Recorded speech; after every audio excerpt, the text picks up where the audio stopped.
Hello everyone, this is me Kirti and welcome to the fresh episode of ഞാൻ വിടമാട്ടെ. അപ്പോൾ നമ്മുടെ ഒരു latest ആയിട്ട് മലയാളത്തിൽ റിലീസ് ചെയ്ത ചിത്രമാണ് ഹലോ മമ്മി. മൊത്തത്തിൽ നമ്മളൊരു ഹൊറർ എഫക്റ്റ് ആണ് പിടിച്ചിരിക്കുന്നത്. So I have with me the cast and crew of Hello Mummy, Sharafudheen and Vaishakh the director. Welcome to my show. അപ്പം നമ്മൾ മൊത്തത്തിൽ ഇന്ന് ഹൊറർ പിടിച്ചാണ് പോകുന്നത്. ഞാൻ വിടമാട്ടെ എന്നാണ് എൻ്റെ ഇന്റർവ്യൂവിന്റെ ഷോന്റെ പേര് ആദ്യം പറഞ്ഞില്ലല്ലോ, അങ്ങനെയാണെങ്കിൽ അതൊന്ന് ഒഴിവാക്കായിരുന്നു. അതാണ് ഹൈലൈറ്റ്. ഇപ്പൊ ഷറഫ്, ഇപ്പൊ ഒരു കാര്യം ഐ വോണ്ടഡ് ടു സേ, നിങ്ങൾ നേരിട്ട് കാണുമ്പോൾ പറയാന്ന് വിചാരിച്ചിട്ടായിരുന്നു. ഇപ്പം മൂവീസ് സാധാരണ ഞാൻ കമ്പനി അടിച്ചു നേരിട്ട് കാണുമ്പോൾ നീ ആരടാ, അല്ല അങ്ങനെയല്ല. സാധാരണ മൂവീസ് ഒരു കമ്പനിയൊക്കെ അടിച്ചിരുന്ന് പോയി കാണാൻ ഇഷ്ടപ്പെടുന്ന ഒരാളാണ്. അപ്പോൾ ഈയിടെയായിട്ട് ബിക്കോസ് നമ്മൾ ഇന്റർവ്യൂ ഒക്കെ ചെയ്യണത് ഞാൻ ഒറ്റയ്ക്ക് പോയിരുന്ന് കണ്ടൊരു ഫിലിമാണ്. എനിക്ക് പ്രേതങ്ങളെ പൊതുവെ എനിക്ക് അവരെ വലിയ ഇഷ്ടമില്ല, എനിക്ക് നല്ല പേടിയാണ്. അപ്പോൾ ഞാൻ അതിലേക്ക് വരുന്നുണ്ട്. അപ്പോൾ ഇത് ശരിക്കും പറഞ്ഞു കഴിഞ്ഞാൽ നമ്മൾ വീക്ക് ഡേ ആണ് പോയത്. തിയേറ്ററിൽ നല്ലൊരു ക്രൗഡ്. ഒരു സമയത്ത് ആ കോമഡി അങ്ങ് സ്റ്റാർട്ട് ചെയ്ത് കഴിഞ്ഞപ്പം മലപ്പടക്കത്തിന് തീ കൊളുത്തുന്നു. ഞാനൊരു റിവ്യൂ ഇട്ടിട്ടുണ്ടായിരുന്നു. നല്ല റിവ്യൂസ് മാത്രമേ ഉള്ളൂ കേട്ടോ. അപ്പോൾ അതിൽ നിന്ന് തുടങ്ങി it was such positive energy. പിന്നെ നിങ്ങൾ എന്ത് ചെയ്താലും സീരിയസ് ആയിട്ട് വന്നാലും ഞങ്ങൾക്ക് അപ്പം ദാറ്റ് ഒരു കംപ്ലീറ്റ് ക്രെഡിറ്റ് പോകുന്ന ഒരു ഡയറക്ടർ ആൻഡ് ഷറഫ് ഇതിനകത്ത് ചെയ്തിരിക്കുന്ന roles with all the titles ആണ്. അപ്പോൾ ഇത് ആദ്യം എനിക്ക് പറയണമെന്നുണ്ടായിരുന്നു. And coming to Sharaf's role, ഇപ്പം നമ്മൾ നോക്കിക്കഴിഞ്ഞാൽ കുറേ വേരിയൻ്റ് ആയിട്ടുള്ള ഇപ്പോൾ കഥാപാത്രങ്ങളൊക്കെ ചെയ്തു വരുന്നുണ്ട്. ഇപ്പം വില്ലൻ റോൾസ് ആണെങ്കിലും ഹ്യൂമറസ് റോൾസ് ആണെങ്കിലും. അപ്പം how do you feel like ഇപ്പം ഈ ഒരു റോള് ബാഗ് ചെയ്ത് എങ്ങനെയാണ്, അല്ലെങ്കിൽ ഇത് ചെയ്യാമെന്ന് വിചാരിച്ചതിനൊരു റീസൺ ഉണ്ട്? ബൊഗേൻവില്ല കഴിഞ്ഞതുകൊണ്ട് ഒരു സ്ട്രെസ് ബസ്റ്റർ ആയിട്ട് എടുത്താണോ? ഇല്ല, ബൊഗൻവില്ല അത് കഴിഞ്ഞിട്ട് ബൊഗൻവില്ല കഴിഞ്ഞ് പിറ്റേ ദിവസമുള്ളൂ എത്തിയത്. അത് ഭയങ്കര സത്യമാണ്. ബൊഗൻവില്ലയിൽ തന്നെ എൻ്റെ ലാസ്റ്റ് സീനുകളൊക്കെ ഓർമ്മയുണ്ടല്ലോ. ആ സീനുകൾ കഴിഞ്ഞ് അന്ന് വെളുപ്പിന് 3 മണിക്ക് വന്ന് 8 വാഗമണെന്ന് വന്ന് 8 മണിക്ക് പൂജ, അങ്ങനെയായിരുന്നു പണം ചെയ്തത്. അപ്പം അങ്ങനെ നമ്മൾ ബൊഗൻവില്ല അങ്ങനെയാണെന്ന് വിചാരിച്ച് എടുക്കുന്നതല്ല, പക്ഷെ സാധാരണ അങ്ങനെ എടുക്കാം. ഞാൻ കേട്ട് പറയുന്നത് ഒരു സ്ട്രെസ് ബസ്റ്റർ പോലെ ഒന്നൊരു ഇതുള്ള ചെയ്ത് കഴിഞ്ഞാൽ പിന്നെ ഒരു റിലാക്സേഷന് വേണ്ടി ഒരു ഫിലിം ചെയ്യും, അങ്ങനെ എടുത്താണ്. അങ്ങനെ എടുത്തു വെച്ചേക്കൊന്നുമല്ല, അതൊക്കെ കിട്ടിയാൽ നോക്കൂന്നുള്ള സീനിലുള്ളൂ. അപ്പോൾ എന്താ പറയുക, സാധാരണ സംഭവിച്ചിട്ടുണ്ട്. ഞാൻ ഭരതം ചെയ്തപ്പോഴും ആർക്കറിയാം ചെയ്തപ്പോഴൊക്കെ അതിനെ ഫോളോ ചെയ്ത് എനിക്ക് ഉടനടി വേറൊരു സിനിമ സെറ്റ് പോയി. സിനിമ ഇറങ്ങുന്ന ടൈമിനേക്കാൾ ഉപരി ഞാൻ എൻ്റെ ചേഞ്ചാണ് ഞാൻ നോക്കിയത്. അത് സിനിമ ആ സിനിമയ്ക്ക് ശേഷം ഈ സിനിമ എന്നുള്ളതല്ല ഞാൻ പ്ലാൻ ചെയ്ത്.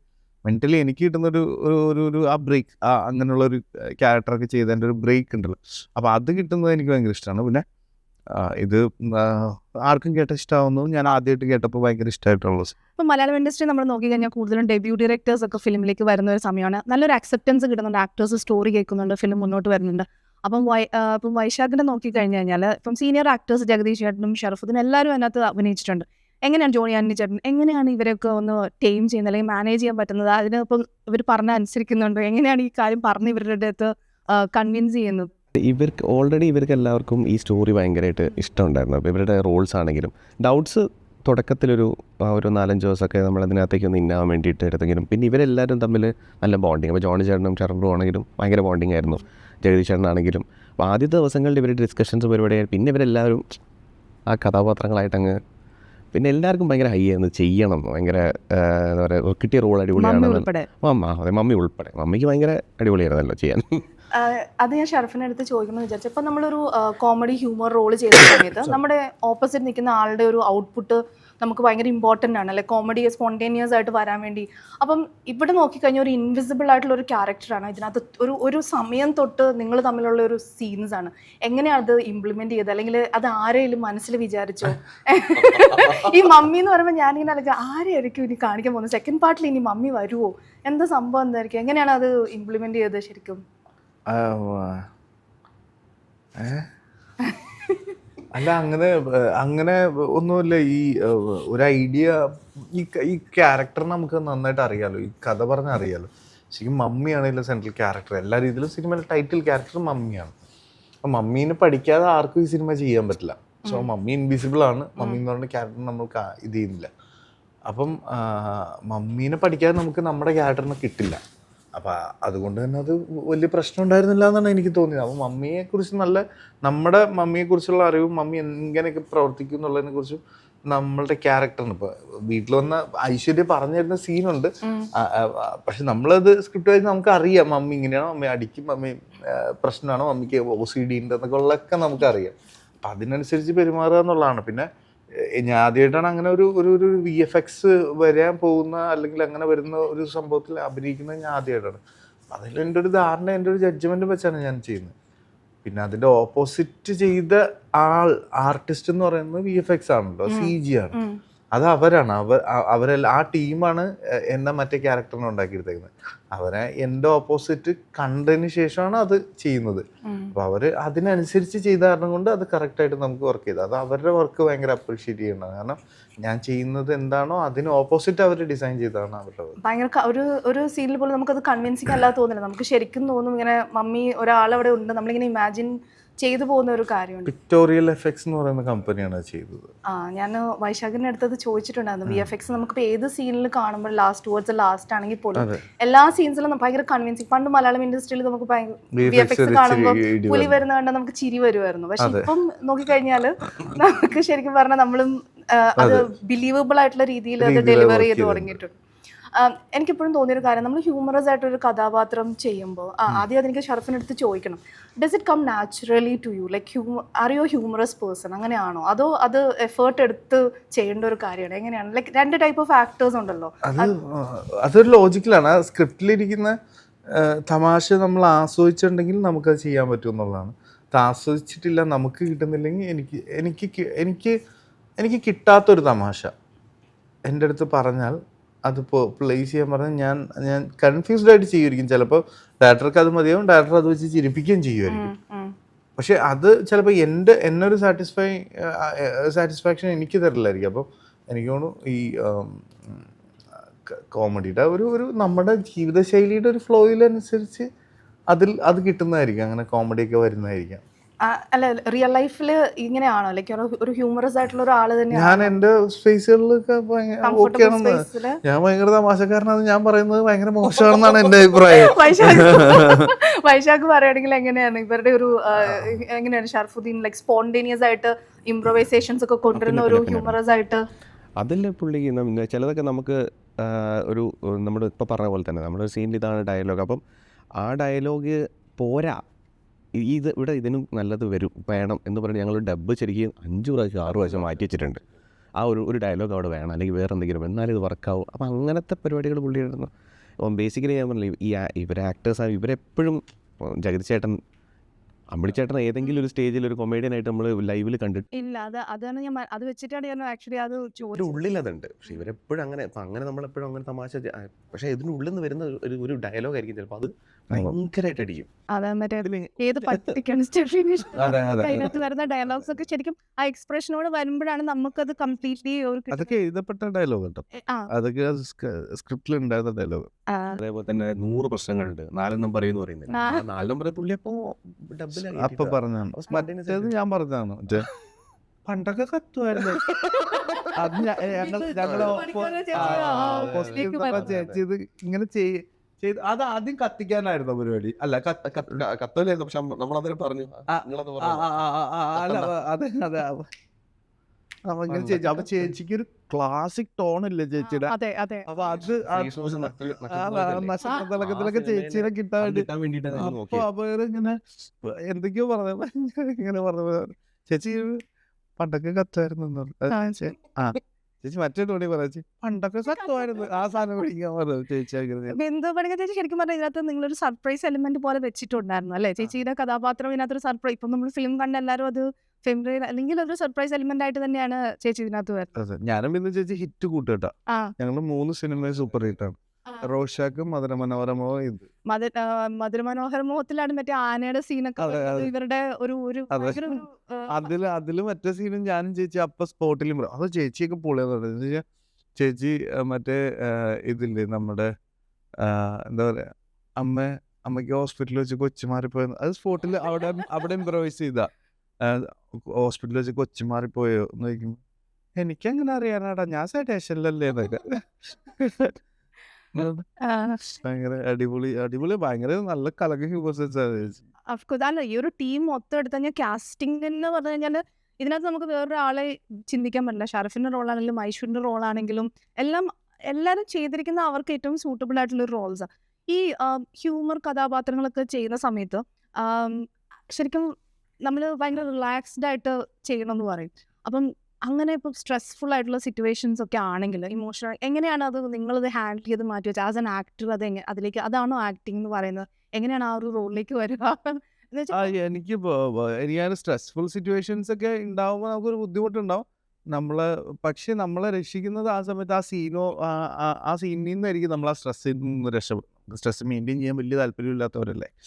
അപ്പോൾ അപ്പോൾ രക്ഷപ്പെടുന്നത് ചിലപ്പോൾ ഇങ്ങനെയുള്ള സീന് ചെയ്യുമ്പോൾ അത്. പക്ഷെ എനിക്ക് തോന്നുന്നു ഇപ്പോൾ സീൻ ലാസ്റ്റ് ഇപ്പോൾ ഞാൻ പടക്കളം ചെയ്തുകൊണ്ടിരിക്കുകയായിരുന്നു. അപ്പം പടക്കളം ചെയ്തുകൊണ്ടിരിക്കുമ്പോൾ പ്രൊഡ്യൂസർ വിജയ് ബാബു അദ്ദേഹം ഈ പറഞ്ഞ ഞങ്ങളൊരു കാര്യം ഡിസ്കസ് ചെയ്തുകൊണ്ടിരിക്കുകയായിരുന്നു. അപ്പോൾ ഡിസ്കസ് ചെയ്തുകൊണ്ടിരുന്നപ്പോൾ എൻ്റെ ഒരു സീൻ അവിടെ എടുക്കുന്നുണ്ട്. അപ്പോൾ ഇൻ ബിറ്റ്വീൻ ചെറിയ ഗ്യാപ്പിലാണ് എടുക്കുന്നത്. അപ്പോൾ അദ്ദേഹത്തിൻ്റെ അടുത്ത് ഇങ്ങനെ ഇങ്ങനെ ഒരു പ്രശ്നമുണ്ട്, നമുക്കത് എങ്ങനെ സോൾവ് ചെയ്യാൻ പറ്റും എന്നൊക്കെ ചോദിച്ചപ്പോൾ പുള്ളി ഇങ്ങനെ ഈ പറഞ്ഞ പോലെ നമുക്ക് എന്താ ഷറഫേ ഇവിടെ ഒരു പ്രീലൂസ് ഇങ്ങനെയൊക്കെ ചെയ്തിട്ട് ഞാനൊരു പരിപാടി സെറ്റ് ചെയ്തിട്ടുണ്ടെന്ന് ഇങ്ങനെ വെച്ച് അതിൻ്റെ കോൺവെർസേഷൻ കട്ടായി. ഞാനപ്പോൾ സീനിലേക്ക് പോയിട്ട് പുള്ളി സീനിലേക്ക് വന്നപ്പോൾ ഞാൻ ഇനി സീൻ കഴിഞ്ഞിട്ട് പറയാം നമുക്ക്.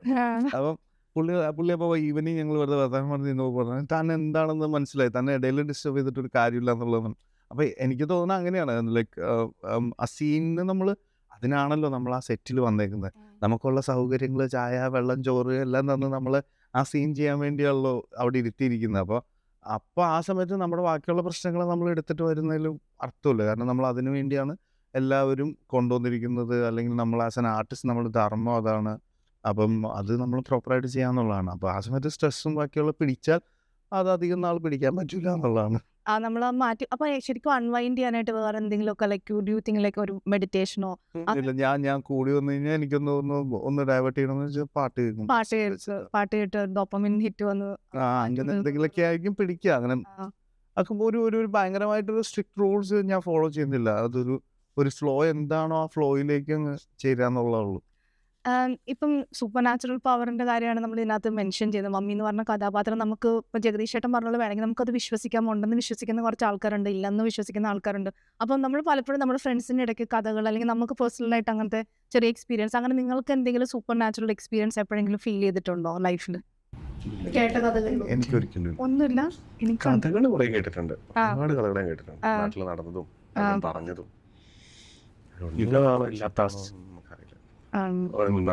ഉണ്ടോ ഇല്ല എന്ന് പറയുന്നില്ല, നല്ലത് അറിയില്ല. ഇതുണ്ടോ ഇല്ലയോ എന്ന് വെച്ചാൽ പക്ഷെ അറിയില്ല. അങ്ങനെ പറയുന്നത് പക്ഷെ കേട്ടിട്ടുണ്ട് ഇഷ്ടം പോലെ കഥകൾ. ഞാൻ അത്തരത്തിലുള്ള കഥകൾ ഞാൻ കേട്ടിട്ടുണ്ടാകാം. പക്ഷെ എനിക്ക് തോന്നുന്നു നമ്മുടെ ഒരു ഇതിന് വിശ്വാസത്തിൻ്റെ ആയിരിക്കും. അതിൽ ഒട്ടും ട്രിപ്പ് ചെയ്തിട്ടില്ല. അല്ലെങ്കിൽ ഇപ്പോൾ എനിക്ക് രാത്രി ഇറങ്ങി അങ്ങനെ പുറത്ത് നടക്കുന്നതിനോ അങ്ങനെ ഒന്നും എനിക്ക് ഡാർക്ക് കിട്ടിയിട്ടില്ല ഇതുവരെ. ലൈക്ക് ഞാൻ അങ്ങനെ സെക്കൻഡ് ഷോ ഒക്കെ കഴിഞ്ഞ് ഞാൻ ആലുവയിൽ നിന്ന് വീട്ടിലേക്കൊക്കെ വരുന്നത് പണ്ട് സ്കൂളിലത്തെ. അപ്പോൾ അപ്പോഴെന്ന് വെച്ച് കഴിഞ്ഞാൽ ബസ്സൊക്കെ ഇല്ലാത്തപ്പോഴായിരിക്കും. അപ്പോൾ നമ്മൾ വരുന്ന റൂട്ടൊക്കെ ഇച്ചിരി ബാഡ് റൂട്ടൊക്കെ ആയിരിക്കും. അപ്പോൾ ആ സമയത്ത് ഇങ്ങനെയൊക്കെ പിടിച്ച് കഴിഞ്ഞാൽ പിന്നെ ഞാൻ ആകെ കണ്ടിട്ട് ഒരു ഇച്ചിരി ഡാർക്ക് കിട്ടിയ അവിടെ ഇന്ദ്രിയമാണ്. ഇന്ദ്രിയം ഒരു ഇച്ചിരി ഭയങ്കര കലക്കൻ സിനിമയായിട്ട് എനിക്ക് തോന്നിയേക്കുന്ന സിനിമയാണ്.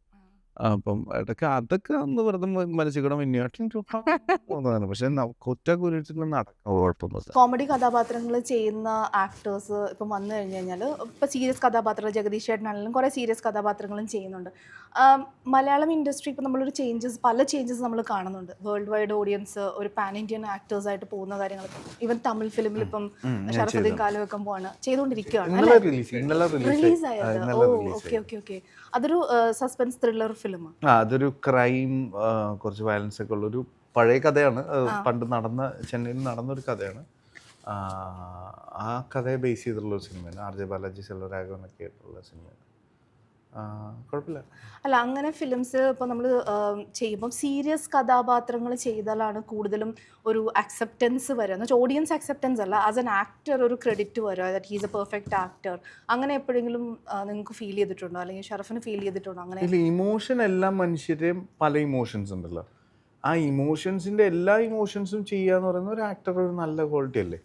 അപ്പോൾ അതുപോലത്തെ അത് ക്യാരക്ടർ ചെയ്യുക എന്ന് പറയുന്ന രീതിയിൽ അതിനെ വിലയിരുത്തിയാൽ ചിലപ്പോൾ നമുക്കത് ഇതില്ല. ഇപ്പോൾ ഞാൻ പറയട്ടെ, ഒരു കോമഡി ചെയ്ത ആക്ടർ സീരിയസ് ചെയ്യുമ്പോൾ ഓക്കെ അത് വർക്കാണെങ്കിൽ ഓഡിയൻസ് കുറച്ചും കൂടി ഇമ്പ്രസ്ഡ് ആയിരിക്കും. ഓക്കെ എന്നൊരു ഒരു കാര്യമുണ്ട്. പക്ഷെ പുള്ളി സീരിയസിലും ഒരേ ടോൺ പിടിക്കുകയാണെന്നുണ്ടെങ്കിൽ അതും നടക്കില്ല. അപ്പോൾ ക്യാരക്ടേഴ്സിൻ്റെ വൈവിധ്യമാണ്, അല്ലെങ്കിൽ അതിൻ്റെ ഒരു എന്താ പറയുക, പല രീതിയിലുള്ള കഥാപാത്രങ്ങൾ കിട്ടുമ്പോൾ അതൊക്കെ ചെയ്യുക. അത് നമ്മുടെ ഒരു നോർമൽ ഹ്യൂമൻ ഇമോഷൻ ഉണ്ടല്ലോ, ദേഷ്യം, പേടി, റിവഞ്ച്, എല്ലാം എന്താ പറയുക ഹാസ്യം, അല്ലെങ്കിൽ അങ്ങനെയൊക്കെയുള്ള എല്ലാ ഭാവങ്ങളും ചെയ്യാൻ പറ്റുന്ന കഥാപാത്രങ്ങളെ തേടി പോകുന്നത് നല്ലതായിരിക്കും എന്ന് എനിക്ക് തോന്നുന്നു.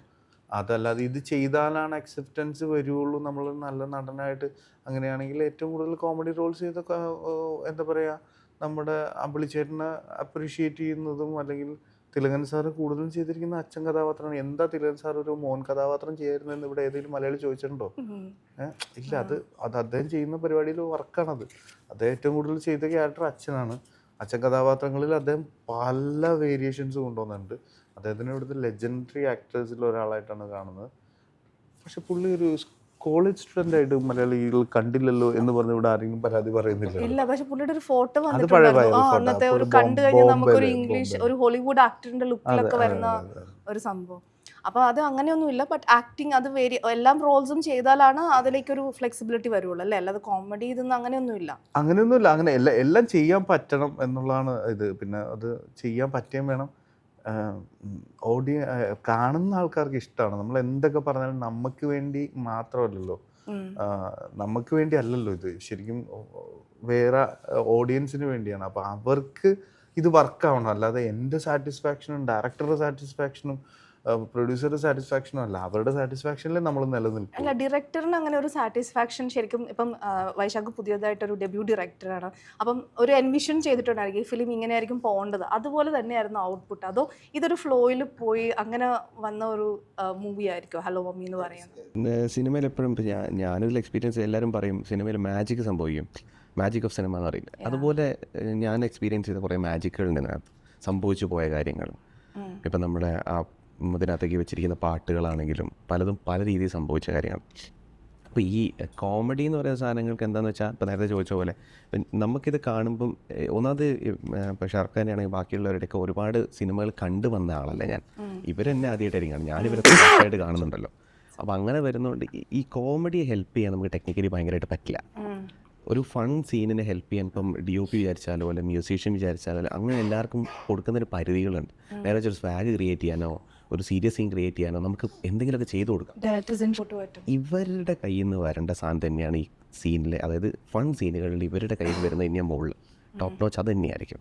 അപ്പോൾ ആ കാര്യങ്ങൾ എപ്പോഴും ഏറ്റവും ബുദ്ധിമുട്ടും ചിരിപ്പിക്കാൻ തന്നെയാണ്. അത് ഓഡിയൻസ് ഒരാളെ ആണെങ്കിലും നമുക്ക് പോവാന്ന് പറഞ്ഞ് ചിരിപ്പിക്കാൻ പറ്റത്തില്ലല്ലോ. ഭയങ്കര നമുക്ക് സ്വാഗ് കാണിക്കാൻ 4 ഷോട്ട് 4 ആംഗിളിൽ വെച്ചിട്ട് നല്ല 2 BGM ഇട്ട് സ്വാഗ് എടുക്കാം. ഒരുപാട് ടെക്നിക്കൽ ഇൻപുട്സ് വരും. ഇതിൽ ടെക്നിക്കൽ ഇൻപുട്സിനേക്കാൾ മേലെ നിൽക്കുന്നുണ്ട്. ആ ടെക്നിക്കലി കൊടുത്തു കഴിഞ്ഞാൽ ചിലപ്പോൾ പാളി പോകും. മ്യൂസിക്കലി നമ്മൾ ചിരിപ്പിക്കാൻ നോക്കുക എന്ന് പറയുന്നത് ഭയങ്കര ബുദ്ധിമുട്ടുള്ള കാര്യം. നമ്മളതിൽ പല സ്കോർ നമ്മൾ ഒരു മെയിൻ തുടക്കത്തിന്റെ അവരുടെ ആ ഫസ്റ്റ് നൈറ്റ് സീൻ തൊട്ട് അത് മ്യൂസിക്കിലാണ്. ശരിക്കും പറഞ്ഞാൽ മ്യൂസിക്കാണ് അതിന് ഏറ്റവും സപ്പോർട്ട് വരുന്നത്. എക്സ്പ്രഷൻ നോക്കി അപ്പോൾ ഇങ്ങനെ തിരിയുന്ന സമയത്തുള്ള എക്സ്പ്രഷൻ മാറുന്നു. ഗ്ലാസ് ബ്രേക്ക് ആവുന്ന സമയത്ത് ഗ്ലാസ് ഒന്നും ഇല്ല കേട്ടോ, അപ്പോൾ ആലോചിക്കണം, ഒരു ഗ്ലാസ്സും ഇല്ല, ബ്രേക്ക് 3G ഗ്ലാസ് ആണത്. അപ്പോൾ അതാണ് ഇവർ തരുന്ന ഇൻപുട്ടിനെ ഒന്ന് എൻഹാൻസ് ചെയ്യാനേ നമുക്ക് ബാക്കിയുള്ളതിന് പറ്റും. മനസ്സിലായി. അവിടെയാണ് ഇപ്പോൾ ചിരിപ്പിക്കുക തന്നെയാണ് ഏറ്റവും ഒരു ഡയറക്ടേഴ്സിന് എപ്പോഴും ഒരു ആക്ടേഴ്സിനെ കുറിച്ച് ഒരു ഐഡിയ കാണും, like what is A strong point. ഇപ്പോൾ ഞാൻ ഷറഫിൻ്റെ അടുത്ത് അത് ചോദിക്കുന്നതിൽ എനിക്ക് തോന്നുന്നു അത് വൈശാഖിൻ്റെ അടുത്ത് ചോദിക്കുന്നതായിരിക്കും. കോമഡി ചെയ്യുന്ന ഹ്യൂമർ സെൻസ് ഉള്ള ആക്ടേഴ്സ്, ഹ്യൂമർ റോൾസ് ചെയ്യുന്ന ആക്ടേഴ്സിന് എപ്പോഴും പല സ്ട്രോങ് പോയിന്റ്സ് കാണും. അവരൊരു ടൂൾ ഓഫ് വെപ്പൺ. അത് ചിലർക്ക് ഫിസിക്കൽ മൂവ്മെൻ്റ് ആയിരിക്കും, ചിലർക്ക് വേർഡ് പ്ലേ ആയിരിക്കും, വാക്കുകൾ കൊണ്ട് അമ്മാനാണ്, ചിലർക്ക് ഫേഷ്യൽ എക്സ്പ്രഷനാണ്. എൻ്റെ മനസ്സിൽ എനിക്ക് ഷറഫുദ്ദീനെ ഏതാണ് കൂടുതൽ ഇതെന്ന് എനിക്കുണ്ട്, but I am not a professional എന്നിട്ട്. അപ്പം വൈശാഖിന് ഫീൽ ചെയ്യുന്ന ഒരു സ്ട്രോങ് പോയിന്റ് വെപ്പൺ ഏതായിരിക്കും? അതായത് നമ്മൾ ഫസ്റ്റ് സംസാരിച്ച് തുടങ്ങിയപ്പോൾ പുള്ളി ഞങ്ങളോട് ആവശ്യപ്പെട്ടൊരു കാര്യമുണ്ട്, എനിക്ക് കുറച്ച് വൈഡ് ആംഗിൾസ് വേണം. എനിക്ക് പ്രേമത്തിലൊക്കെ പുള്ളിക്ക് ആനന്ദം കൊടുത്തായിരുന്നു. അതെന്ന് വെച്ചാൽ പ്ലേ ചെയ്യാം, അതായത് ഓടി നടന്ന് അഭിനയിക്കണം. അതെല്ലാരും പറയില്ലല്ലോ, പറയോ? ആ റിസ്ക്കിയാണ്, പക്ഷെ അത് വർക്കാവും. കാരണം പുള്ളി എന്താ വെച്ചാൽ ഇതിനകത്ത് പല സ്ഥലത്ത് ഇപ്പം കാർപ്പറ്റ് പരിപാടികൾ ഒക്കെ അല്ലേ, ഇതൊക്കെ പുള്ളിക്ക് വേണമെന്ന് പറഞ്ഞ് പുള്ളിയായിട്ട് ചോദിച്ചു വാങ്ങി ചെയ്തതാണ്. അപ്പോൾ നമുക്ക് തന്നെ ചില അപ്പോൾ പോയിട്ട് ഇത് പാളോ, പക്ഷെ അത് പുള്ളിയുടെ കോൺഫിഡൻസ് ഉണ്ട്, എനിക്കിത് പറ്റും. അത് ഞങ്ങൾക്ക് കുറച്ച് കഴിയുമ്പോൾ ഞങ്ങൾക്ക് മനസ്സിലായി ശരിയാ ഇത് വർക്കാവും. അങ്ങനെ തോന്നി. അതെ ഓടി നടന്ന് അഭിനയിക്കാൻ പറ്റുമെന്ന് പറയുന്നത് ഇപ്പം നാടകത്തിൽ സ്റ്റേജ് ഫുള്ള് ഉപയോഗിക്കാന്ന് അറിയില്ലേ, ആ നാടകത്തിൽ സ്റ്റേജ് ഫുൾ ഉപയോഗിക്കുന്ന ഒരു ഫ്രെയിം ഫുൾ ഉപയോഗിക്കാൻ പറ്റുന്നതാണ് നടൻ്റെ കോൺഫിഡൻസ്. അത് ആ ആക്ടറിന്റെ ഫുൾ പൊട്ടൻഷ്യൽ കൊണ്ടുവരാൻ പറ്റുന്ന ഒരു ഇതാണ്. അപ്പോൾ ഫിസിക്കലി ചെയ്യാൻ പറ്റുക എന്ന് പറയുന്നത് ഭയങ്കര ടാസ്ക്കാണ്. അത് പുള്ളിക്ക് പറ്റും. ഞാൻ ഷറഫിനെ എപ്പോഴും കാണുവാണെങ്കിൽ ഒരു കാര്യം കൂടെ ചോദിക്കണമെന്ന് വിചാരിച്ചിട്ടുണ്ടായിരുന്നു. ഈ ഗിരിരാജൻ കോഴി എന്ന് പറഞ്ഞിട്ട് നമ്മൾ 2015 ഇറങ്ങി പ്രേമത്തിൽ കിട്ടിയ ഒരു ടൈറ്റിലാണ്. ഇതൊരു ബേർഡൻ ആയിട്ട് എപ്പോഴും ഫീൽ ചെയ്തിട്ടുണ്ടോ? ഇത് ശരിക്കും ആ പ്രോസസ്സ് കംപ്ലീറ്റ്ലി എൻജോയ് ചെയ്തിട്ടുണ്ട്? ഗിരിരാജൻ കോഴി ഇല്ലെന്നുണ്ടെങ്കിൽ നമ്മൾ ഇപ്പോൾ അതിനെക്കുറിച്ച് എനിക്ക് ഈ അടുത്ത് എൻ്റെ അടുത്ത് അൽത്താഫ് പറഞ്ഞൊരു കാര്യം ഞാൻ പറയാം. എന്ന് വെച്ച് കഴിഞ്ഞാൽ അൽത്താഫ് തലശ്ശേരിയിൽ എവിടെയോ ഷൂട്ട് ചെയ്യുകയാണ്. അപ്പോൾ തലശ്ശേരിയിൽ എവിടെ ഷൂട്ട് ചെയ്തുകൊണ്ടിരിക്കുമ്പോൾ അവിടെ ഇത് വലിയ തറവാട് വീട്ടിൽ. അപ്പോൾ അവിടെ ചെന്നപ്പോൾ സിനിമ ഷൂട്ടുകൾ. അപ്പോൾ അവിടെ ഒരു ഉമ്മുമ്മ, പ്രായമായിട്ടൊരു ഉമ്മുമ്മ ഇങ്ങനെ വർത്തമാനം പറഞ്ഞത് ഇങ്ങനെ ഇപ്പം മോൻ എവിടെയാ ആലുവന്ന്. ഓക്കെ, അപ്പോൾ സിനിമയിലൊക്കെ ഉണ്ട്. ഈ സിനിമ പ്രേമം ഓക്കെ ഓക്കെ. ഏത് മറ്റേ നീ? അതെ. എടാ മോനെ അവിടെ ഒരു രാജകുമാരനില്ലടാ, അവൻ്റെ പേരെന്താ? അപ്പം എന്നെ അൽത്താഫ് ഇമ്മീഡിയറ്റ്ലി വിളിക്കുക. അൽത്താഫ് ഇങ്ങനെ നമ്മളെ ഒരു കാര്യം ഉണ്ടെങ്കിൽ വിളിക്കുക. അൽത്താഫ് വിളിച്ചിട്ട് എൻ്റെ അടുത്ത് പറഞ്ഞ കാര്യം വെച്ച് കഴിഞ്ഞാൽ, ഒരു താൻ നിൽക്കുന്നതെന്ന് വെച്ച് കഴിഞ്ഞാൽ ഒരു അത്രയും പ്രായമുള്ള ഒരാൾക്കാരുടെ ഇടയിൽ താൻ കയറി പറ്റിയിട്ടുണ്ട്. അപ്പോൾ അതൊരു ലക്കാണ്. എത്ര കാലം വർക്ക് ചെയ്താലും അങ്ങനെ കയറ്റാൻ പറ്റുക. അപ്പോൾ അങ്ങനത്തെ ഒരു കമൻറ്റ് എനിക്ക് കിട്ടണമെന്നുണ്ടെങ്കിൽ അതെൻ്റെ ഭാഗ്യമാണ്. ഞാൻ തന്നെ ഞാനൊരു ഫ്ലൂക്കാണോ എന്നുള്ളത് ഞാൻ ആലോചിച്ച് ഞാൻ അതിൽ അല്ല എന്ന് ഞാൻ റിയലൈസ് ചെയ്യാൻ വർഷങ്ങളെടുത്തു. ബിക്കോസ് ഓഫ് ഈ ഗിരിരാജൻ കോഴി കാരണം കൊണ്ട്. അപ്പോൾ അതെനിക്കൊരു ബേർഡനേ അല്ല. അതിലെനിക്ക് യാതൊരു ഡാർക്കുമില്ല. പിന്നെ എന്താ പറയുക, അത് കോഴി എന്നുള്ള പേരാണല്ലോ, അതിൻ്റെതായ അതപ്പോൾ എനിക്ക് ഡാർക്ക് ആകുമെന്നെല്ലാവരും വിചാരിക്കുന്ന ഒരു ഇതാണ്. പക്ഷെ ഞാൻ ആ സിനിമ ഇല്ലെങ്കിൽ തന്നെ ഞാൻ അതിൻ്റെ പ്രിവിലേജിൽ അല്ലെങ്കിൽ അതിൻ്റെ പവറിൽ ഞാൻ എത്ര സിനിമ ചെയ്തു. പക്ഷെ അതിനുശേഷം എനിക്ക് കുറേ സിനിമകൾ നന്നായിട്ട് ചെയ്യാനും പറ്റി. അതൊക്കെ ഭയങ്കര നല്ല കാര്യം. എനിക്ക് കോൺഫിഡൻസ് തന്ന സിനിമയാണ്. എന്താ പറയുക, ഞാൻ ചിന്തിച്ചതും നല്ലതായിരുന്നു എന്ന് തോന്നിയ എന്ന് വെച്ചാൽ ആ സിനിമയിലെ എന്താ പറയുക, ഞാൻ പ്ലേ ചെയ്യുന്ന ക്യാരക്ടറിനെ എനിക്ക് ഇങ്ങനെ ആക്കണം എന്ന് ഞാൻ അൽഫോൺസിനോട് പറയുമ്പോൾ അത് നിന്റെ ഇഷ്ടമാണ് എന്ന് പറഞ്ഞ് എനിക്ക് തന്നെ തന്നു. കുതിര വേണം എന്ന് പറഞ്ഞപ്പോൾ കുതിര തന്നു എന്നുള്ളതാണ്. അത് ചോദിച്ചു മേടിച്ചാണ്. എനിക്ക് കുതിര വേണം എന്ന് പറഞ്ഞപ്പോൾ ഒക്കെ കുതിര എടുത്തോളാൻ പറഞ്ഞു. ഇപ്പം അസോസിയേറ്റ് മോസിന് ഇങ്ങനെ കുതിരയോ, ഇനിയിപ്പോൾ ഞാൻ അവിടെ നിന്ന് കുതിരേനെ ഇമ്മീഡിയറ്റ് ഉണ്ടാക്കുന്നത് എന്നുള്ള രീതിയിലായിരുന്നു നിന്ന്. അപ്പോൾ എനിക്ക് പുള്ളി വിട്ട് തന്നേക്കായിരുന്നു. അപ്പോൾ അത് ഞാൻ ആ രീതിയിൽ പ്ലേ ചെയ്തു. ആ സ്റ്റോറി വന്നപ്പോൾ തന്നെ ഇപ്പൊ ഇതിനകത്ത് കുറെ പ്രേമത്തിനാണെങ്കിലും കുറെ കഥാപാത്രങ്ങളുണ്ട്. അപ്പൊ ഈ ഒരു കഥാപാത്രം എന്ന് കേട്ടപ്പോഴും അങ്ങനെ ഒന്നും തോന്നിയില്ല? കാരണം ഞങ്ങള് ഫ്രണ്ട്സ്, ഞങ്ങൾക്ക് എല്ലാവർക്കും അറിയാം ഈ കഥാപാത്രത്തിന്റെ പോലത്തെ. ഞങ്ങൾ അവിടെ പറയുന്ന 3-4 പേരുകളൊക്കെ ഉണ്ട്. അപ്പൊ ആ പേരുകളൊക്കെ റെഫർ ചെയ്യുമ്പോൾ നമുക്ക് ഭയങ്കര ഇൻട്രസ്റ്റ് ആണ്. അവരിമിറ്റ് എനിക്കിപ്പോഴും മെസ്സേജ് അയക്കുന്ന പേരൊന്ന് പറയും. ദുബായിലാ പുള്ളി വേറെ സ്ഥലത്താണ്. പക്ഷെ UAE ഒരു ഡൂഡ് അത് ഞാനാന്ന് എനിക്കറിയാടാ എന്ന് പറയുന്ന ആൾക്കാരുണ്ട്. ബാലുവിന് അറിയാറുള്ളത്. എനിക്ക് ലൈക്ക് റാസൽ ഖൈമയായിട്ടൊരു കണക്ഷൻ ഉണ്ട്. ഞാൻ കല്യാണം കഴിച്ച് എത്തിയത് റാസൽ ഖൈമ. എന്റെ husband Ras al Khaimah born and brought up. അപ്പൊ ഞാൻ ഇത് സ്ഥിരം അടിക്കുന്ന ഡയലോഗാണ്. ഹസ്ബൻഡിനെ കുറിച്ച് ചോദിച്ചാൽ ഞാൻ പറയുന്നത് ശരിക്കാണ്. ആ റാസൽ ഖൈമയിലെ വലിയ വീട്ടിൽ രാജകുമാരൻ. അപ്പൊ എന്റെ അറബി കൂട്ടുകാരനോട് പോയിട്ടില്ല റാസൽ ഖൈമയിൽ. ഉറപ്പായിട്ടും ഒരു എനിക്ക് ഷർഫൂന്റെ ഇതിന്ന് ആ ഡയലോഗ് ഒരു തവണ കേൾക്കാൻ പറ്റും. എനിക്ക് റിപ്പീറ്റ് ചെയ്യുമ്പോൾ എനിക്ക് ഭയങ്കര വലിയ സ്റ്റേജിലൊക്കെ ആവുമ്പോ അവര് ചോദിക്കുമ്പോ ഇന്റർവ്യൂലൊക്കെ കുഴപ്പമില്ല. അപ്പം ഡയറക്ടേഴ്സിന്റെ സൈഡിലേക്ക് ഇപ്പൊ നോക്കി കഴിഞ്ഞാൽ ഡെബ്യൂ ഡയറക്ടറായിട്ട് വരുമ്പോൾ ഇതിനൊപ്പം ഒരു മൂവിക്ക് ഒരു പ്രിപ്പറേഷൻ വേണമല്ലോ, ലൈക്ക് ഒരു കോൺഫിഡൻസ് വേണമല്ലോ, that I can do this എന്നുള്ളൊരു കോൺഫിഡൻസ്. അത് എവിടെ നിന്നാണ് വൈശാഖിന്? ഏത് ഫിലിമിൽ നിന്ന് കണ്ടു തുടങ്ങിയാൽ എങ്ങനെയാണ് ഇതിങ്ങനെ ചെയ്യാവുന്നൊരു ഇത് ചെയ്ത് ഹോംവർക്ക് ചെയ്തിരുന്നോ? അല്ല, ഇതിന്റെ ഭയങ്കര പ്രീ ഉണ്ടായിരുന്നു. നല്ലപോലെ ഞങ്ങൾ പ്രിപ്പയർ ചെയ്തത്. കാരണം അത് അത്രയും VFX ഉള്ളതല്ലേ. ഇതിനകത്ത് പ്രൊഡ്യൂസർ സൈഡിൽ ഒരു നമ്മുടെ ക്രിയേറ്റീവ് ഡയറക്ടർ രാഹുൽ എന്ന് പറഞ്ഞ വൺ ഓഫ് ദ പ്രൊഡ്യൂസർ, പുള്ളി VFX എക്സ്പെർട്ടാണ്. ഒരുപാട് സിനിമകളുടെ VFXന്റെ ഭാഗമായിരുന്നു. അപ്പം നമ്മൾ എന്തെങ്കിലും ചെയ്യുമ്പോൾ അത് നടക്കുമോ, അത് ചെയ്തോ, ഇത് ചെയ്തോ എന്ന് പുള്ളി പറയുന്ന കുറച്ച് കാര്യങ്ങൾ. അല്ലെങ്കിൽ പിന്നെ നമുക്കറിയില്ലല്ലോ ഇത് VFXൽ സാധിക്കില്ല. അപ്പം അങ്ങനത്തെ കുറേ കാര്യങ്ങളിൽ ഒരുപാട് പോയിട്ടുണ്ട്. പിന്നെ നമ്മളും ഈ പറഞ്ഞ പോലെ ഷർഫിയാണെങ്കിലും ഫോണിൽ വിളിച്ചിട്ട് അങ്ങനെ ഒരു സാധനം, ഇങ്ങനെ ഒരു പ്രശ്നമില്ലേ, അതങ്ങനെയൊക്കെ ഇങ്ങനെ ആവില്ലേ. അപ്പം അങ്ങനെ എല്ലാവരും അങ്ങോട്ടും ഇങ്ങോട്ടും വൈഷു ആണെങ്കിലും ഇതിങ്ങനെ ഇപ്പം ലാസ്റ്റിലേക്കൊക്കെ വരുമ്പോൾ ക്ലൈമാക്സിലേക്ക് വരുമ്പോൾ എന്താ സംഭവിക്കുക എല്ലാവർക്കും ഭയങ്കര ഇതായിരുന്നു. ആരും കാണും, ഞങ്ങൾ തന്നെ കാണുന്നത് മിക്സിലെത്തുമ്പോഴേക്കും VFX ഫുള്ള് വന്നിട്ടാണ് ഫുൾ ലെങ്ത്തിൽ ഞങ്ങൾ പോലും കാണും. കാരണം അവരുടെ ഓരോരോ വർക്ക് കാണുമ്പോൾ നമുക്കറിയാം ഇത് ഓക്കെ ആവും. ടെൻഷൻ ഉണ്ടായിരുന്നു, ഇത് എന്തായി വരും എന്നുള്ളതിൽ എന്താണ്. പക്ഷെ നല്ല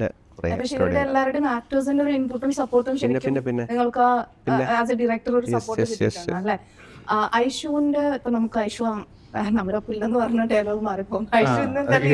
വേദിയിലൊക്കെ ഐഷു ഇപ്പൊ നമ്മുടെ കൂടെ നമ്മളെ വിട്ടുപോയെന്നൊക്കെ ഞാനിങ്ങനെ എന്താണത് വന്നൊരു ജിൻസി മലയാളം വേറെ ലെവലായി ജെൻസി മലയാളം മാറി. ജിൻസി മലയാളം കേട്ടോ കഴിഞ്ഞാൽ അപ്പൂപ്പന്മാരെ ടൈം ജെൻസി ഇംഗ്ലീഷ് വാക്കുകൾ നമുക്ക് അത് പറ്റും. അത് മലയാളം നമുക്ക് പറ്റില്ല, പക്ഷെ നമ്മൾ പറ്റുന്നതായിട്ട് അഭിനയിക്കുന്നു. millennials ഓക്കെ, അത് അഭിനയിക്കണമല്ലോ. കുഴപ്പമില്ല. അതെ, അത് ഓക്കെ, ആ സ്പിരിറ്റ് ഓക്കെയാണ്. പക്ഷെ അവര് മലയാളം അടിക്കുന്ന അപ്പൊ ഐശ്വര്യമായിട്ടുള്ള ശരിക്കും എങ്ങനെയുണ്ടായിരുന്നു? നിങ്ങളുടെ തേർഡ് ഫിലിമാണ് അല്ല, ഒരുമിച്ചുള്ള ഒരു തേർഡ് ഫിലിം. സോ എങ്ങനെയുണ്ടായിരുന്നു ഈ ഒരു നിങ്ങളുടെ രണ്ടുപേരും സപ്പോർട്ടിങ് ചെയ്ത്? ഇവരെങ്ങനെയുണ്ടായിരുന്നു? സെറ്റിൽ ഭയങ്കര അലമ്പായിരുന്നോ അതോ ജസ്റ്റ് സീൻ ചെയ്യുന്ന രണ്ട് സീരിയസ് ആൾക്കാരായിരുന്നു? കാരണം ഇവരെ അടിപൊളി, കാരണം ഇവർക്ക് ആദ്യമേ അറിയാവുന്ന ആൾക്കാരല്ലേ, പരിചയമുള്ള ആൾക്കാരായിരുന്നല്ലോ. പിന്നെ വെച്ചാൽ ഐശ്വന് ബുദ്ധിമുട്ടി എന്താ വെച്ചാൽ ഈ സീൻ ചെയ്യുമ്പോൾ അറിയാതെ ചിരിച്ചു പോകും. കാരണം ഓപ്പോസിറ്റ് രണ്ട് രീതിയിലല്ലേ നിൽക്കണ്ടേ, ഇത്രയും എക്സ്പ്രഷൻ മുഖത്ത് വരുമ്പോൾ ചിരിക്കാതെ ഇങ്ങനെ നിൽക്കണ്ടേ. അപ്പൊ അതിൽ ഒരുപാട് പൊട്ടിപ്പോയിട്ടുണ്ടായിരുന്നു പല സമയത്ത്. അത് ഇപ്പൊ ഷറഫിന് ചിരി വരില്ല ഇത് പറയുമ്പോൾ, സ്വന്തമായിട്ട് ചിരി വരില്ല. അതാണ് ഭയങ്കര അടിപൊളി പരിപാടി. അല്ല, എനിക്കറിയാം ഈ ചിരി വരാറില്ല ഇതുവരെ. ഞാൻ കണ്ടു. വരുമോ നടത്തൂടെ? ഒരു കാര്യം ലാസ്റ്റ് ഒരു ക്വസ്റ്റ്യൻ. അപ്പൊ ഇതിനകത്ത് ഇപ്പം നെക്സ്റ്റ് ചെയ്യാൻ പോകുന്ന മൂന്ന് പെറ്റ് ഡിറ്റക്റ്റീവ്, ഇതിനകത്ത് ഒരു പെറ്റ് ഷോപ്പ്. മുന്നേ നമ്മൾ പെറ്റ് ഷോപ്പ് അല്ലത്, പെറ്റ് ഡിറ്റക്റ്റീവ് ആണ്. ഡിറ്റക്റ്റീവ് ആണ്. അല്ല, ഇതിനകത്ത് പെറ്റ് Pet ഷോപ്പ് shop, ആണുള്ളത്. ഹലോ മമ്മിയിൽ പെറ്റ് ഷോപ്പ് ആണുള്ളത്. അപ്പം അറിയോ പെറ്റ് ലവർ എന്ന് വെച്ച് കഴിഞ്ഞാൽ നമ്മൾ ചിലപ്പോൾ അതാണ് അതിലെ ഏറ്റവും വലിയ ട്വിസ്റ്റ്. പേടിയുണ്ടോ? എനിക്ക് പെറ്റ്സിനോട് പെറ്റ്സ് പ്രശ്നങ്ങളൊന്നുമില്ല. ഞാനങ്ങനെ അറ്റാച്ച്മെന്റ് വരില്ല. എനിക്ക് ആകെ അറിയാവുന്ന ചൂയി എന്ന് പറയുന്നത് എന്റെ അപ്പുന്റെ, പിന്നെ നസരിയുടെ ഓറിയോ എന്ന് പറഞ്ഞ ഇത് രണ്ടുമാണ് എനിക്ക് അറിയാവുന്ന രണ്ട് പെറ്റ്സ്. അപ്പൊ അത് രണ്ടും എനിക്ക് എന്നോട് കുറച്ച് ഫെമിലിയർ ആയിട്ടുള്ള പെറ്റ്സ് ആണ്. എന്ന് വെച്ച് കഴിഞ്ഞാൽ എന്നെ കണ്ടാൽ അറിയാവുന്ന രണ്ട് പെറ്റ്സ് ആണ്. അതല്ല എനിക്ക് വേറെ പെറ്റ്സുമായിട്ട് അങ്ങനെ അറിയില്ല. അപ്പം അവരുമായിട്ട് അതിന് ബന്ധം പുലർത്തുന്നില്ല. ബന്ധം പുലർത്താറില്ല. അപ്പൊ ഈ പാട്ട് ഉടനീളം ഈ പട്ടികളൊക്കെ ആയിട്ടുള്ള ഡോഗ്സ് ആയിട്ടുള്ള സീൻ എങ്ങനെയാ അപ്പൊ ചെയ്തത്? അപ്പൊ ടെൻഷൻ ഉണ്ടായിരുന്നു അങ്ങനെ ചെയ്യുമ്പോ? ഇല്ല, അവര് ഭയങ്കര കോപ്പറേറ്റീവ്, നല്ല നല്ല അങ്ങനെയല്ല. ഇത് എന്താ പറയാ, ഞാനിങ്ങനെ ഇതിലും ഇങ്ങനെ വന്നുപെട്ട് കുറച്ച് എല്ലാ പടത്തിലും പെറ്റ് ഇപ്പൊ ഡിസ്കസ് ചെയ്യുന്ന പെറ്റ് പടം എനിക്ക് ഇഷ്ടമായി നിൽക്കുന്ന, ഞാൻ ഓക്കെ അപ്പൊ കമ്മിറ്റ് ചെയ്യാൻ പോകുന്ന നെക്സ്റ്റ് പടം പെറ്റാണ്. ഇപ്പൊ തീർന്ന പടത്തിൽ എനിക്കൊരു പെറ്റുണ്ട്. എന്റെ പടം പെറ്റാണ്, ഇത് പെറ്റാണ്. തൊട്ട് മുമ്പ് കമലേട്ടന്റെ പടത്തില് ഒരു പെറ്റൻ പെറ്റായിരുന്നു. അല്ല, ഇത് കഴിയുമ്പോ ഇനി ചിലപ്പോ അഡോപ്റ്റ് ചെയ്യുമായിരിക്കും ഒരു ഡോഗോ അങ്ങനെ ഫ്യൂച്ചറിൽ. ഇല്ല, എനിക്ക് ചാൻസ് കുറവാണെന്ന് എനിക്ക് തോന്നുന്നു. ഞാൻ ഇതിനൊക്കെ കെയർ ചെയ്യണം മര്യാദക്ക്. അതല്ലാതെ ഇത് ഞാൻ അക്കാര്യത്തിലൊക്കെ ഇച്ചിരി ഇതായിരിക്കും. നമ്മളെല്ലാത്തിലും ബെസ്റ്റ് ആവാൻ പറ്റൂല നമുക്ക്. ഇപ്പൊ നമ്മൾ പെറ്റിന്റെയും ആളാകണം എന്നൊക്കെ പറയുന്നത് ഭയങ്കര ബുദ്ധിമുട്ടായിരിക്കും. അപ്പൊ അതിന് കൊണ്ടുവന്ന അതിനെ നന്നായിട്ട് അത് ഡിസേർവ് ചെയ്യുന്ന, അല്ലെങ്കിൽ അതിന് വേണ്ട രീതിയിൽ അതിനെ ട്രീറ്റ് ചെയ്യാൻ പറ്റണം. അതൊക്കെ പറ്റിയില്ലെങ്കിൽ എനിക്കിപ്പോ ഒരു ബുദ്ധിമുട്ടായിരിക്കും, അനുഭവിക്കും. പിള്ളേരാണെങ്കിൽ പോലും എന്തെങ്കിലും നിനക്ക് ഒന്ന് ഇച്ചിരി ഉപദ്രവിക്കുന്നവരെ കണ്ടു കഴിഞ്ഞാൽ പിള്ളേരാണ്, പക്ഷെ അത് ശരിയാവുന്നില്ല. ഇന്നാളായിട്ട് വീട്ടിലെത്തിയിട്ട് ഇതിന്റെ പുറത്ത് കുതിര കയറി കിടക്കുന്നുണ്ടായിരുന്നു. കുറച്ച് ഭയങ്കര റെസ്പോൺസിബിലിറ്റി. പെറ്റ് എന്ന് പറഞ്ഞാൽ നമ്മളുടെ ഇഷ്ടത്തിന് തോന്നിയ കൊണ്ടു നടക്കാൻ പറ്റും. അങ്ങനെയല്ല ഞാൻ പറഞ്ഞത്, അങ്ങനെ ചെയ്യാമല്ലോ. നമ്മൾ അതിന് ശരിക്കും നന്നായിട്ട് കെയർ ചെയ്യണം. അപ്പൊ അങ്ങനെ കെയർ ചെയ്യാൻ വേണ്ടി നമ്മളൊരു സമയം കണ്ടെത്തണം. ഇപ്പൊ നിലവിൽ എനിക്ക് അത് ഭയങ്കര ഡിഫിക്കൽട്ടായിരിക്കും. അപ്പൊ എന്തായാലും നമുക്ക് ഇവിടെ നമ്മുടെ ഈ ഒരു ഷോ വൈൻഡപ്പ് ചെയ്യുന്ന ഒരു ടൈം എത്തിയിരിക്കുകയാണ്. Thank you so much. നിങ്ങൾ ഈ ഒരു ടൈം എടുത്ത് എനിക്ക് അറിയാൻ പറ്റും ഇന്നത്തെ ഷോക്ക് അടിപൊളിയായിട്ട് പോയി. ഇന്ന് ഈ ഒരു ടൈം എടുത്ത് നമ്മുടെ ഷോയിൽ ഇരുന്ന് വളരെ സന്തോഷം. ഫോർവേഡ് വൈശാഖിന്റെ ഒരു നെക്സ്റ്റ് മൂവി ഇതുപോലെ തന്നെ നമുക്കിരുന്ന ഇന്റർവ്യൂ ആൻഡ് ഷറഫുദ്ദീൻ ഇനിയിപ്പോ സീരിയസ് റോളിൽ നമുക്ക് കാണാം അടുത്ത്. സീരിയസ് അല്ലല്ലോ. ഇല്ല, ഞാൻ കുറച്ച് നാളത്തേക്ക് സീരിയസ് ഇല്ല. ഓക്കെ. അപ്പൊ thank you so much for being on ഞാൻ വിടമാട്ടെ. Thank you. Thank U.